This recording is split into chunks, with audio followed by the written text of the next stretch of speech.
দেখেন, রাজকন্যার হাতে গত 15 বৎসর দেশ তুলে দিয়ে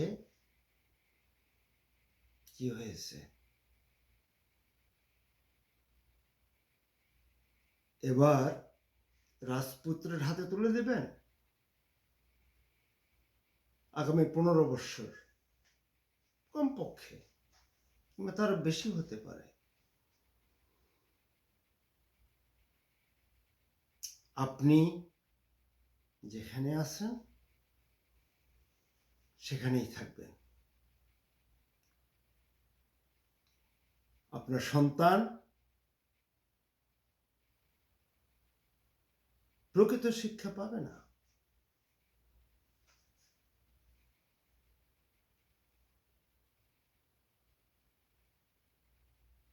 আপনার নাতিপুতি আপনার চেয়েও খারাপ থাকবে যদি আপনারা এই নির্বাচন বয়কট না করেন। কারণ এই নির্বাচনের উদ্দেশ্যই হচ্ছে দেশটিকে আবারও একজন দুষ্কৃতিকারের হাতে তুলে দেওয়া। আমি দুঃখিত, আমার কাছে এর চাইতে ভালো কোনো বাংলা শব্দ আসছে না এই মুহূর্তে। আমি দুঃখিত। দেখুন,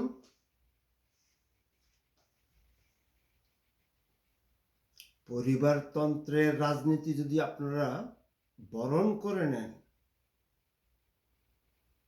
তাহলে প্রস্তুত থাকুন।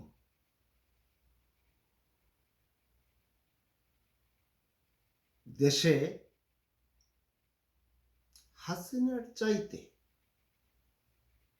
10 গুণ বড় বেশি দুর্নীতিবাজ একজন মানুষ আপনাদের সামনে আসতে চাইছেন। আপনারা যদি আমার কথা বিশ্বাস না করেন, তাহলে ফিরে যান 2001 সালে, 2 সালে, 3 সালে, 4 সালে, কত বছর, 20, 22, 25 বছর। শুধু গুগল করুন, একটি টিকটিকে জিজ্ঞেস করুন যে হা ভবন কি, তারপরে ফিরে এসে আমার এই ভিডিওটি বাকি অংশ দেখুন। মিস্টার রহমান, সারা বিশ্ব এখন অত্যন্ত একটি নাজুক সময় পার করছে।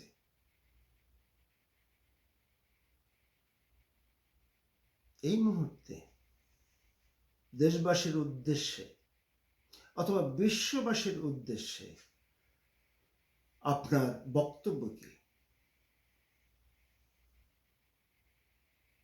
আপনি কিভাবে শহীদ প্রেসিডেন্ট জিয়া রহমানের 19 দফার প্রথম দফা, দেশের সার্বভৌমত্ব, এটি কিন্তু অনেক বড় ব্যাপার ভাইজান, হালকা ব্যাপার না। দেশের সার্বভৌমত্ব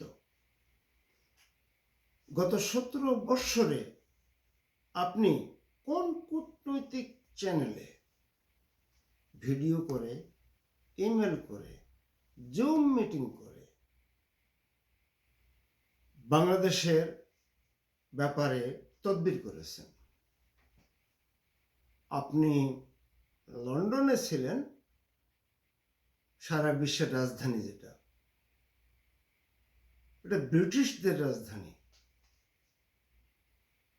আপনি কতজন পররাষ্ট্রমন্ত্রী, কতজন পররাষ্ট্র সেক্রেটারি, কতজন পররাষ্ট্র সেক্রেটারির পিয়ন বা তাদের ড্রাইভার, তাদের সাথে অ্যাপয়েন্টমেন্ট করেছেন বাংলাদেশের ব্যাপারে কথা বলার জন্য? শহীদ জিয়ার 19 দফা পদে পদে দলিত হচ্ছিল, আপনার জন্মদাতা মা জননী জেলে রাখা হয়েছিল, আপনি তখন কতগুলো পররাষ্ট্র মন্ত্রণালয়ে গিয়ে বলেছেন যে এই দেখো আমার মা দেশের একজন সাবেক প্রধানমন্ত্রী, তাকে এত অত্যাচার করা হচ্ছে, প্রমাণ দেখান। পারবেন না, কারণ রাজনীতি আপনার জিনিস না। আপনার জিনিস হাওয়া ভবন। যারা এই ভিডিওটি দেখছেন এই মুহূর্তে বন্ধ করে গুগল করুন, একটি পাখিকে জিজ্ঞেস করুন অথবা টিকটিকিকে জিজ্ঞেস করুন যে এই হাওয়া ভবন কি।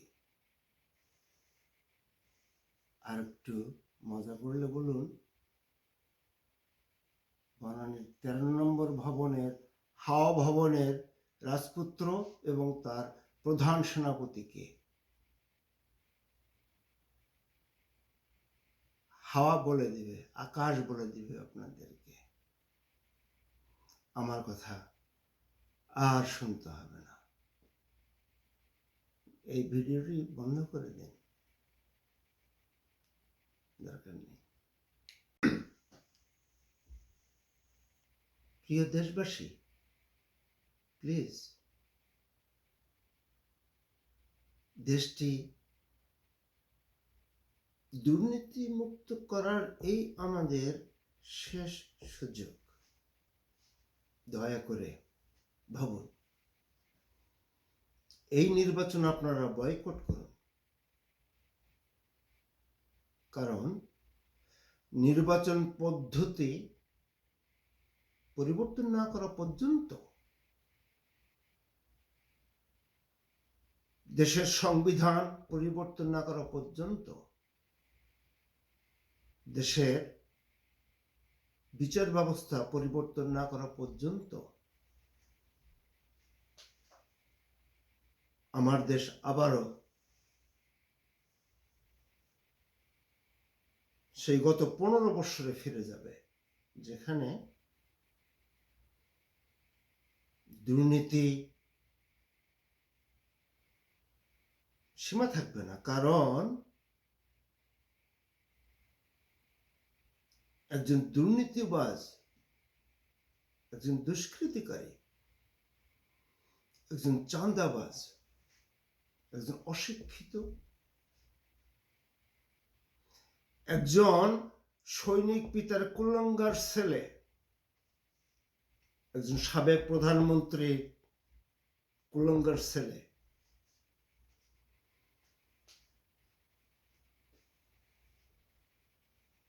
আপনারা এই নির্বাচন বয়কট করুন।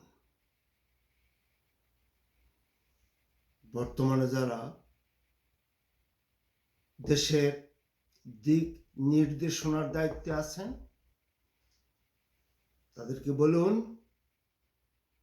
আমরা এই গণতন্ত্র চাই না, আমরা এই সংবিধান চাই না, আমরা এই শিক্ষা ব্যবস্থা চাই না যেখানে আমাদের সন্তানরা মাস্টার্স পাস করেও একটা দপ্তরের চাকরি পায় না। আমরা এই বিচার ব্যবস্থা চাই না যে এই বিচার ব্যবস্থায় এই বিচারকরা এই বিচার ব্যবস্থার অধীনে সালাউদ্দিন কাদের চৌধুরীকে ফাঁসি দিয়েছে, মতিউর রহমান নিজামীকে ফাঁসি দিয়েছে। এই বিচার ব্যবস্থার এই বিচারকরা একজন পরীক্ষিত দুষ্কৃতিকারীর সব অভিযোগ ড্রপ করে তাকে বাংলাদেশে আসার সুযোগ দিয়েছে। আপনারা কি সেই ব্যবস্থায় আবারও ফিরে যাবেন? একটি মাত্র পথ। এই দেশে নতুন সংবিধান হবে, এই দেশে নতুন জাতীয় সঙ্গীত হবে, এই দেশে নতুন শিক্ষা ব্যবস্থা হবে, এই দেশে পুলিশ প্রশাসন নতুন করে সাজাতে হবে। এই দেশে বিচার ব্যবস্থা নতুন করে সাজাতে হবে, যেখানে একজন রক্তপিপাসু নারীর হুকুমে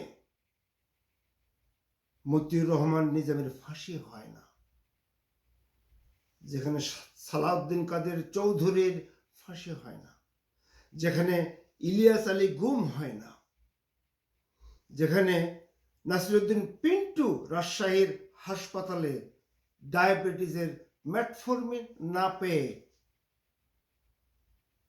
মারা যায়, সে দেশে ফিরে যাবেন? তাহলে আপনারা এই নির্বাচন করুন। এই আমাদের শেষ সুযোগ। আমরা একটি দুর্নীতিমুক্ত দেশ চাই। আমরা একটি দুর্নীতিমুক্ত দেশ চাই। আমরা একটি দুর্নীতিমুক্ত দেশ চাই। এটা কি খুব বেশি চাওয়া?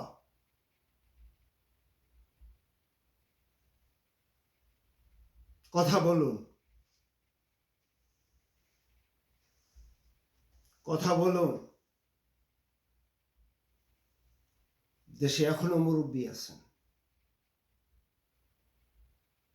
দেশে এখনো মুরব্বী আছেন, তাদের সাথে কথা বলুন। দেশে এখনো শিক্ষিত, দেশে এখনো অনেক বিজ্ঞ লোক আছেন, তাদের সাথে কথা বলুন। একটি নতুন দেশ তৈরি করুন।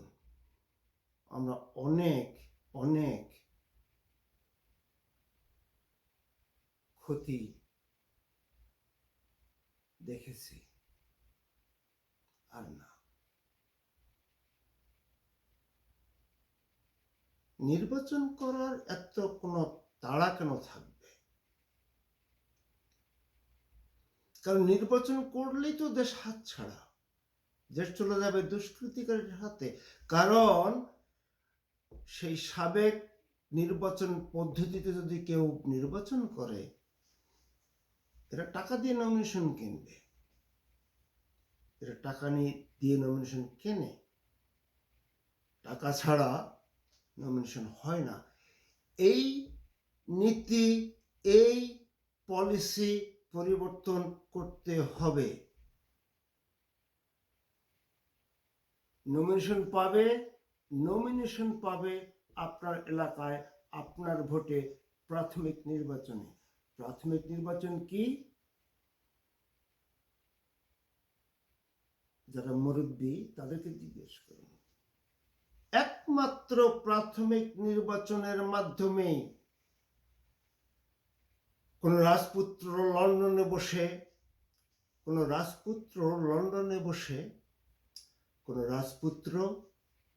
লন্ডনে বসে আমার এলাকার শহীদ জিয়ার 19 দফার নমিনেশন দিতে পারে না।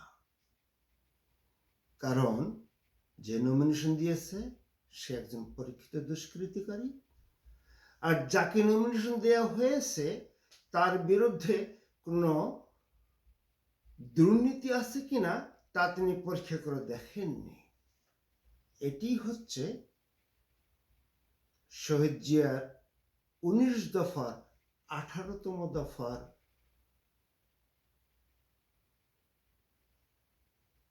বিচ্যুতি। শহীদ জিয়ার 19 দফার 18তম, এটি হচ্ছে শহীদ জিয়ার 19 দফার যে ভিত্তি, তার 18তম দফার ব্যত্যয়। যদি শহীদ জিয়া রহমানের 19 দফার 18তম দফা বলবৎ থাকে, তাহলে এই রাজপুত্র ডিসকোয়ালিফাইড, কারণ উনি একজন দুর্নীতিবাজ। আমার কথায় বিশ্বাস হচ্ছে না? ভিডিওটি বন্ধ করুন। ভিডিওটি বন্ধ। আমার কথা বিশ্বাস হচ্ছে না? ভিডিওটি বন্ধ করুন। টাইপ করুন, এই হা ভবন কি রে বাবা, বাদ বাকি ফিরে এসে দেখবেন এই ভিডিওতে। আমি বাংলাদেশ জাতীয়তাবাদী ছাত্র দল কেন্দ্রীয় কমিটির একজন সদস্য ছিলাম। সেটি 1989-90 সালে। আমি যেই হলে থাকতাম সেই হলের মুরব্বীরা এখনো বেঁচে আছেন, কর্মচারীরা এখনো বেঁচে আছেন, আমার সহপাঠীরা এখনো বেঁচে আছেন। আমার শ্রদ্ধেয় বড় ভাই যারা, আমানুল্লাহ আমান ভাই, খায়রুল কবির খোকন ভাই, কামরুজ্জামান রতন ভাই, বন্ধু আলী আক্কাস নাদিম, বন্ধু এরশাদ,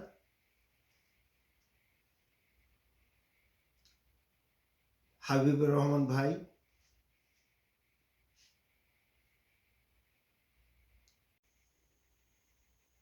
আমি